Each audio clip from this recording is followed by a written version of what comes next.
Namaste friends, welcome to Book Talk. Let's go through this book, The Legend of Lakshmi Prasad. This book has been written by Twinkle Khanna and published by Juggernaut Books in the year 2016.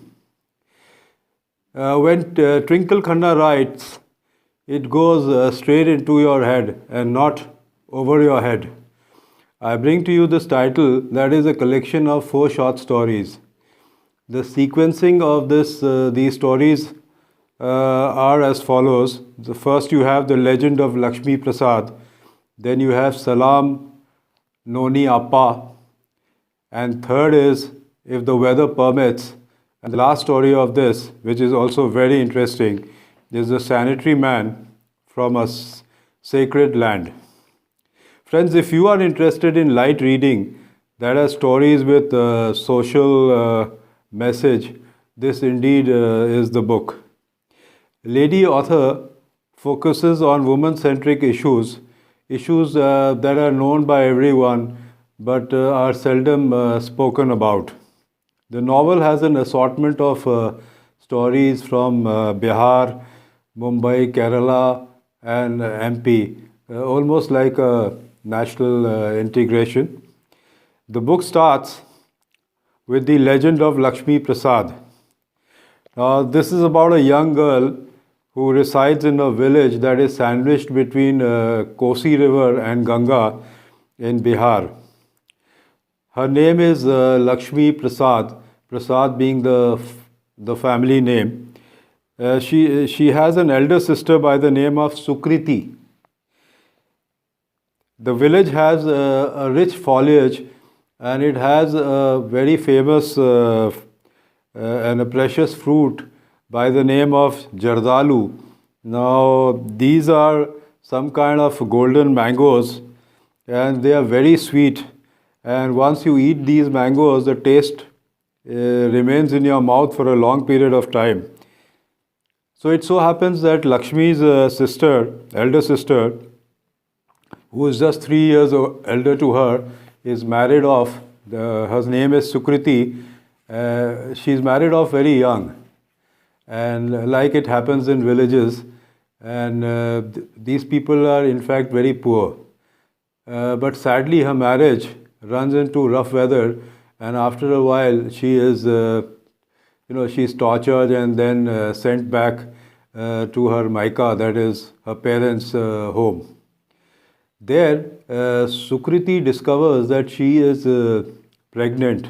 When she comes to know that she is pregnant, she hopes for a son, but sadly she gets a daughter. The reason why she feels very sad about this particular event is that now her in-laws are not going to accept this little girl, and she's right in thinking like that because they refuse to accept the baby girl, and they even call this child an illegitimate child. The baby girl is named by the family, which includes Lakshmi Prasad, as Radha. But there are no resources to raise this child, especially when Sukriti has been thrown out by her in-laws. This is when Lakshmi comes as a savior. Although she's a child, she thinks a lot about the whole issue. Then they use a wooden stick and break, and they get some ripe mangoes. They break some ripe mangoes from the tree, and when it falls, they remove the pulp and they take out the seed, and then they take out 10 seeds from 10 mangoes, and they plant these seeds in a straight row. These 10 Jardalu trees are Radha's trees, they announce. They will grow along with her, taller and stronger with each other. It is said that the Jardalu flowers or bears fruits after 8 years. So when Radha will be 8, they will be bearing fruits, and we will sell these fruits in Munger, and that money will be used for her. After that, every year, her tree, that is Radha's tree, will bear, rather trees will bear fruits, and the money will be utilized for her education and even for her wedding. So this becomes a kind of a asset for Radha. And the village decides, based on Lakshmi Prasad's advice, that not only Radha, each member, each time a daughter is born, we will celebrate and plant 10 Jardalu trees for her, and they will belong to her forever. So, what a great thought Lakshmi Prasad came out with. And 10 trees, like 10 fingers, with which women can hold their own destinies firmly in their hands. So, friends, it's a very small story, but it conveys a very huge message. Lakshmi Prasad really thought how to get out of this particular problem, and then she came out with this brilliant idea. So, this was the first story. The second one is Salam Noni Appa. It is a very touchy and emotional story about an elderly lady, Noni Appa. Her name is Noni Appa, who is a Muslim widow and lives in Mumbai, where she comes in contact with one yoga teacher. His name is Anandji. Anandji is married with a son, but he doesn't get along with his wife. His wife is very finicky and she keeps fighting with this guy all the time. So one day, Anandji gets very disturbed, and gradually, even Noni Appa is alone, and Anandji comes to teach her yoga. So they get a little close to each other, and they start thinking and feeling about each other. And one day, Anandji decides to leave his house, leave his wife, who's always fighting with her, and join hands and stay together with Noni Appa. So this is one particular story when the odds in life start troubling you. What matters most is one-on-one relationship, and this story clearly depicts that. Then the third story in this particular book is, I'm only giving you some synopsis. Actually, when you read these stories, they are much more in detail. If the weather permits, is the third story, is a story of a girl, Elisa. She is a Keralite born in and brought up in Mumbai. Her father puts her through several weddings, but wherever and all these weddings of hers don't fructify, and finally she is married to one person called Chaco in Kerala. He is a drug addict and also smokes hash. Now, I'm not going to tell you the end of this particular story because it's not a very pleasant end, and the readers can find out when they read this particular book.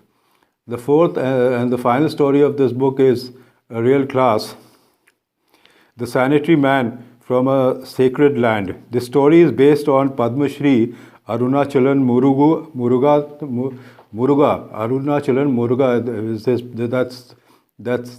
That's how he is referred, but his actual name is Arunachalan Muruga Nathan. This is about Muruga's marvelous invention, the new cost sanitary pad machine. The chief protagonist of this story is Bablu, or his official name is Prabhash, who is lowly qualified, but he is quite concerned about the fact that Indian women don't get proper sanitary napkins during their menstrual cycle. With the result, they use some kind of unhygienic cloth and they get various kinds of infections, and they keep falling sick. So this particular man, Bablu, is quite determined to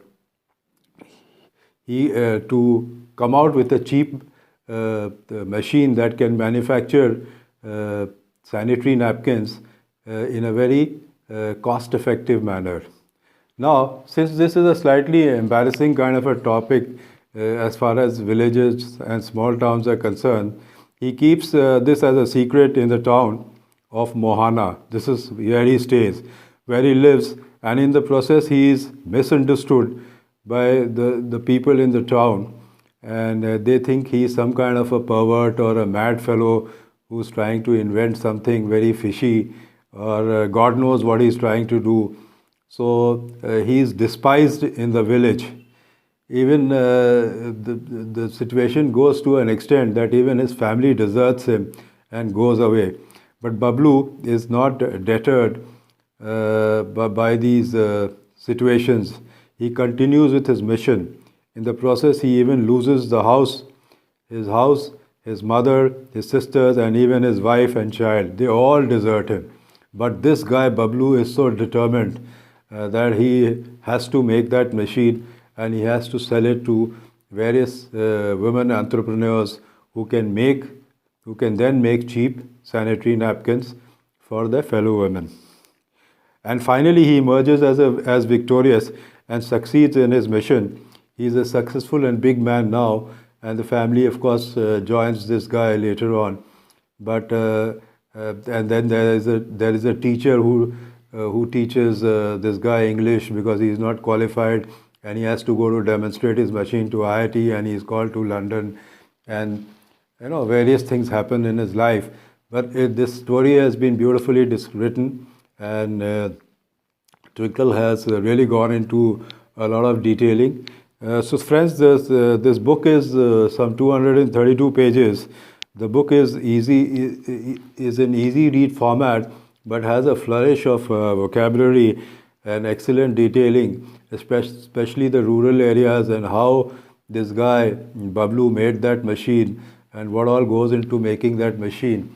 Twinkle has done a good study about it. So friends, this book is indeed interesting, and if you want to read this book, I've given you a flavor. Please go ahead. I would recommend this book, and I would give this book 7 out of 10. So friends, if you've liked this particular program of mine, please share it right now. And next week we'll come out with another good book for you. Till then, goodbye from Book Talk.